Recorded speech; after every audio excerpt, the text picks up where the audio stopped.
alert as millions hit the road this morning. Blistering temperatures from the Midwest all the way to the East Coast as a record number of Americans travel for the 4th of July. The worst time to drive and how those grounded Boeing jets could affect your flight?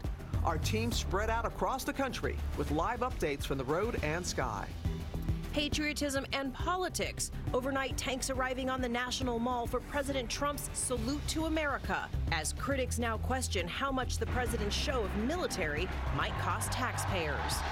Ticking time bomb, the new warning from one of those packed detention centers as protesters from San Francisco to Chicago and New York demand action. Missing mom mystery, the new interview with the estranged husband of that mother of 5. What he's revealing about their marriage this morning. Shark scare, the shocking discovery just feet from this family. I was absolutely floored. I could not believe that the shark was that close. At the same beach where a surfer was bitten. The sightings from Florida to Cape Cod just this week. At the back post, everyone's focused on the delivery instead of picking up players. And one win away. Team USA beating England in a nail-biting thriller. Alyssa Nair, who saved the day. Alex Morgan's tea-sipping celebration. And Megan Rapinoe be back in time for the final on Sunday.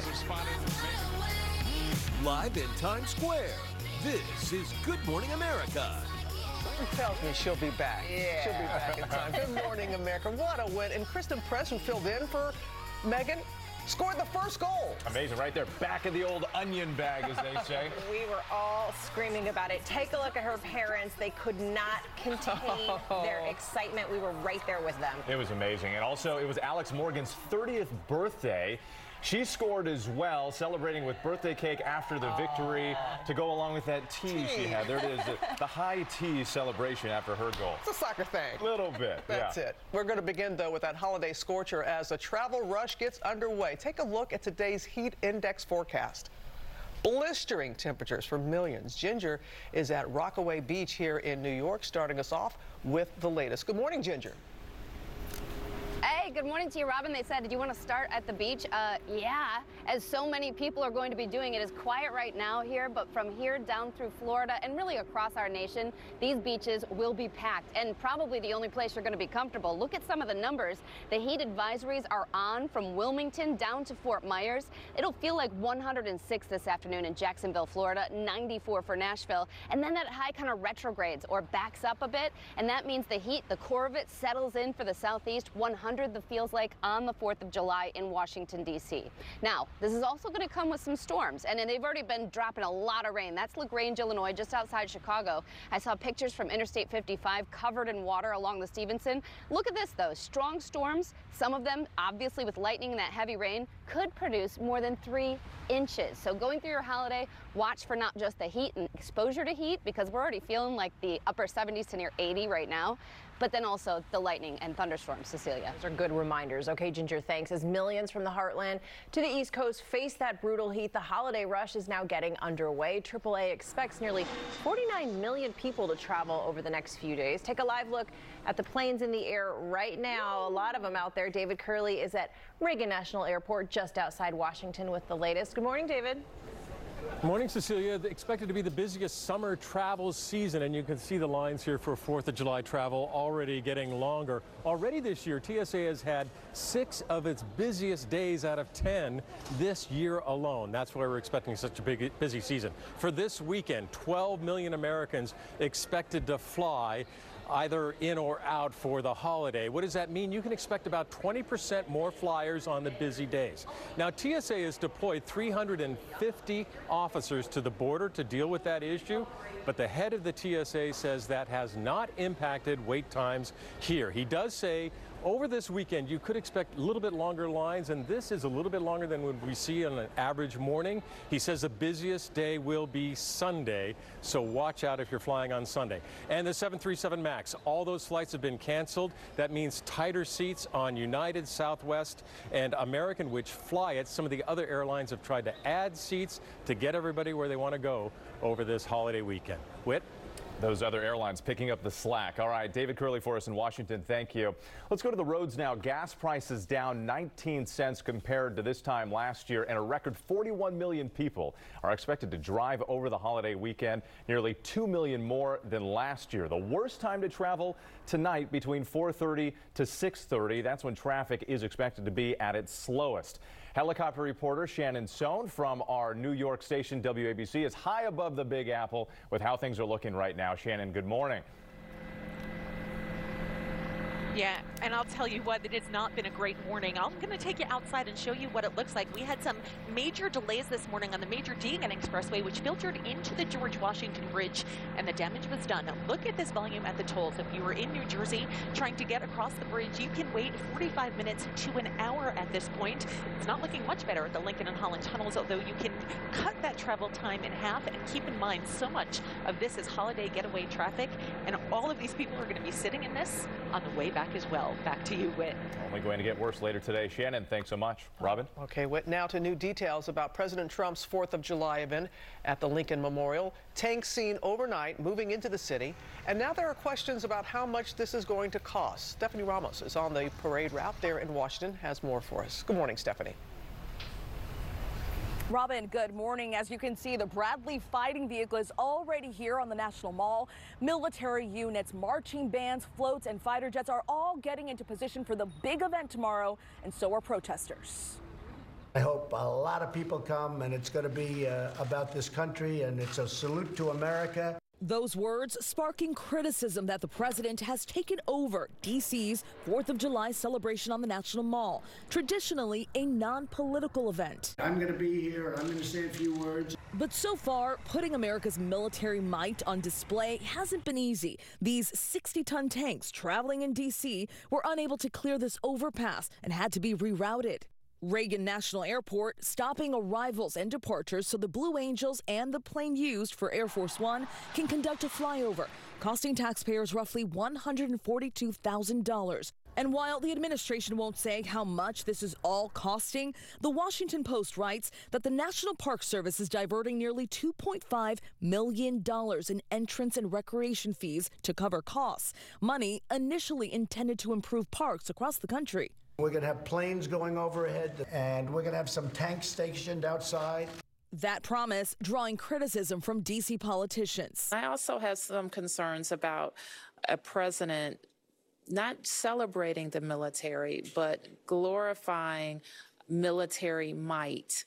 That scares me the most. He is not respecting the traditions of this city and region, and it is much resented. And while party loyalists will be front and center with VIP tickets handed out to Republican organizations alone, protesters plan on putting up a Trump baby balloon like this one right in his line of sight. Another moment that is concerning a lot of folks, especially around here, is when the president tweeted yesterday plugging the fireworks companies for donating to the 4th of July festivities. The pyrotechnic donors tell us they recently appealed directly to the president in an Oval Office meeting, asking him to stand down on Chinese tariffs, which would greatly affect their industry, being that China is the largest producer of consumer and commercial pyrotechnics. Cecilia? It's quite a sight there behind you, Stephanie Ramos. Thank you very much. We're going to turn now to the protests erupting coast to coast over conditions at those migrant detention centers. The outrage this morning growing. The revelation of a stunning new government report. It shows photographic evidence of the crisis. Migrants left standing in standing room cells for a week. ABC's Will Carr is there at the border again in San Diego with more. Good morning, Will. And good morning, Cecilia. We have seen a surge in families coming across the border for months, and now we're seeing the results. A new government report is taking us inside those detention centers along the border. This is what a ticking time bomb looks like, according to a facility manager inside an overpacked detention center in Texas. A new Homeland Security Inspector General report shows migrants wedged together inside overcrowded rooms. The pictures taken just 3 weeks ago.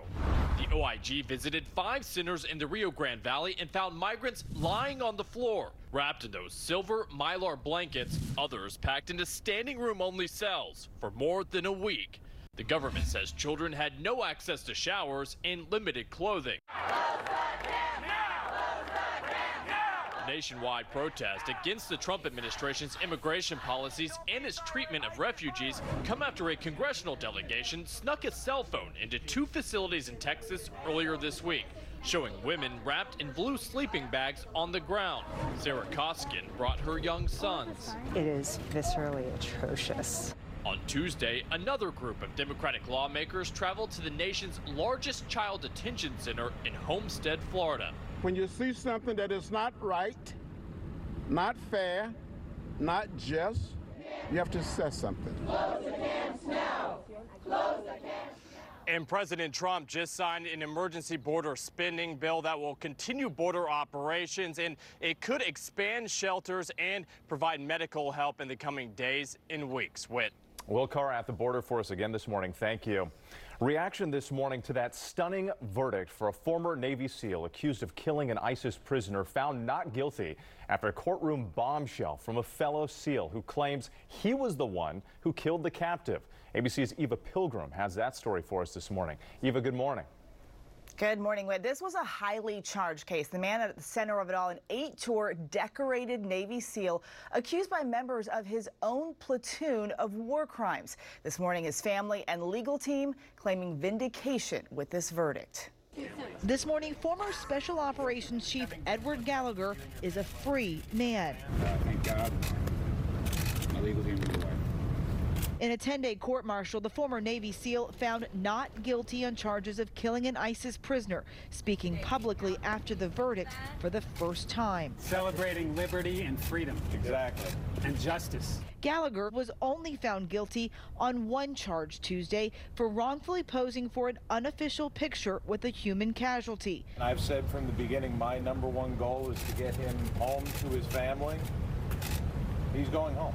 The 19-year combat veteran was accused of war crimes during a 2017 tour in Iraq, including murdering this teenage ISIS prisoner seen wounded in this Iraqi TV video.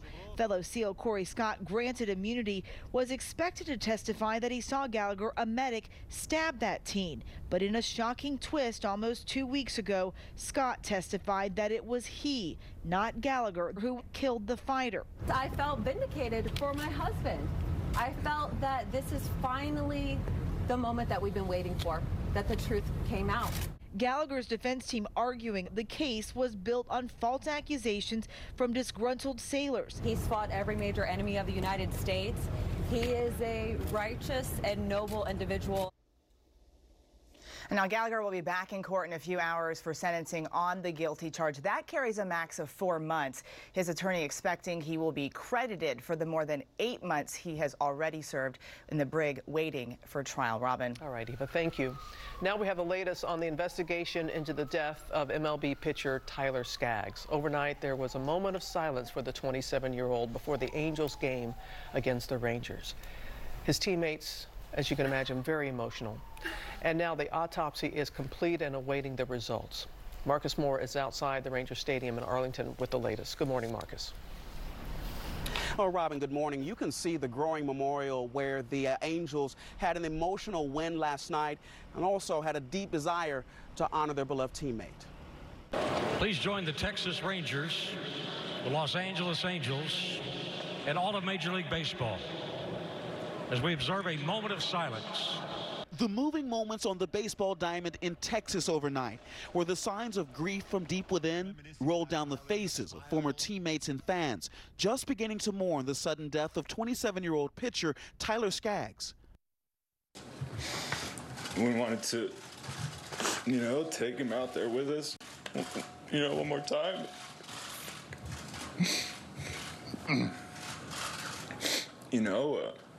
Amen so much to all of us. From the stands where his number 45 appeared on signs, to his jerseys hanging in the locker room and even the dugout, there were tributes in place to honor Skaggs, his team distraught. I cannot truly begin to say how much we're going to miss Tyler. To lose, somebody like him, it's tough. His rivals around the league heartbroken too.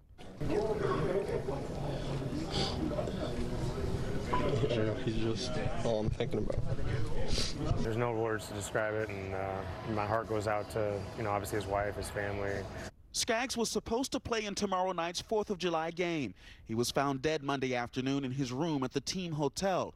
This morning, while an autopsy has been performed, his death is still a mystery. Authorities have so far ruled out foul play or suicide. Skaggs leaves behind his wife, Carly Miles, whom he married this past New Year's Eve. And the results of that autopsy that could show how Tyler Skaggs died might not be made public for up to 90 days. And Robin, you know, a lot of people have their favorite baseball teams, but there was a real sense that everyone was an Angels fan here last night. Amen to that. All right, Marcus, thank you. We're going to make this turn now to the World Cup. The big win for Team USA, beating England in a down-to-the-wire match. Now they are just one victory away from another World Cup title, and the defending champs did it all without one of their stars. Megan Rapinoe out with an injury. Adrian Bankert is in Lyon with all the details. Bonjour, Adrian. Bonjour, Robin. Thank you so much. What a game, right? We were in the stands with tens of thousands of Americans, all the unexpected drama, penalty kicks, England offsides. It all led up to USA's big win. Right, guys? The U.S. in arguably their toughest World Cup match yet. First, just before kickoff, fans surprised by a sidelined Megan Rapinoe, the star co-captain, out of the semifinals. Early on, proof there's more than one star on the team. Within 10 minutes of play, Rapinoe's replacement, Kristen Press, is the first to score in the game. Press's parents immediately go wild, cheering her in the stands. Then this beautifully timed goal from England's powerhouse, Ellen White, ties the game up. Leading to this heart-pounding header from Alex Morgan on her 30th birthday. The star now leads the tournament in goals, celebrating with a gesture that looked like she was sipping a cup of tea. And this was the moment that had everyone on their feet. Goalie Alyssa Nair, on the biggest stage yet of her career, nails it with this monster save, a move so rare, 75% of World Cup goalies aren't able to block penalty kicks like this. Was able to get a good jump on it, good read on it, and went my way. We fight together and we celebrate together, and it takes all 23 of us. One more win, one game away from a new title for the U.S. women's national team. There's mother, father, and twin sister Amanda celebrating that moment. I just felt very calm for her. Under my breath, I said, "You've got this." I know that twins have this interesting connection, almost telepathic connection. Yeah. And I told her where to go. You did? No. I think I jumped up and I punched the air. You got to show me what the punch the air looks like. I think it was like, you know, I was here. You got to sneak onto the field. A very special dad moment. It was a great hug. Oh, it was so cool to talk to the Nair family, and I got to tell you, Megan Rapinoe says that she will play on Sunday at the final despite that minor strain in her hamstring, and so many Americans here in France are going to be cheering Team USA on. Right, guys? Yes! Robin, we send it back to you from Lyon. Oh, thank you so much. You're having a wonderful time, and the families are too. Oh, I love it. Love seeing the reaction. Thank you, Adrian. The twin sister, I told her where to go. Exactly. We have a lot of other headlines that we're following this morning. The estranged husband of that missing mother in Connecticut of 5 sitting down for a new interview, what he's now saying about their marriage. And that close call in the water. Take a look at this. A shark spotted just a few feet away from a family. But first, let's go back over to Ginger there in Far Rockaway, New York. So hot already, but we've got to get to those heat indices brought to you by Liberty Mutual. And Doug. What do all these people have in common, Lino? Exactly. Nothing. They're completely different people. That's why they need customized car insurance from Liberty Mutual. They'll only pay for what they need. Yes, and they could save a ton. You've done it again, Limu. Only pay for what you need. Liberty, liberty, liberty, liberty. Another hot and very humid day with storms. And while temperatures will come down a bit on Friday to 89 for a high temperature, it'll still feel like we're up around 99 to 100 degrees. So very oppressive conditions for the next couple of days. And storms today as well as tomorrow afternoon and tomorrow evening. We'll have a high temperature tomorrow around 3 o'clock of 91 degrees. Expect less humidity on Monday and cooler conditions, the high 86. But for the next couple of days, fairly humid. Hours is a proud bloodline. We hail from the battlefields to the Badlands, from the mountains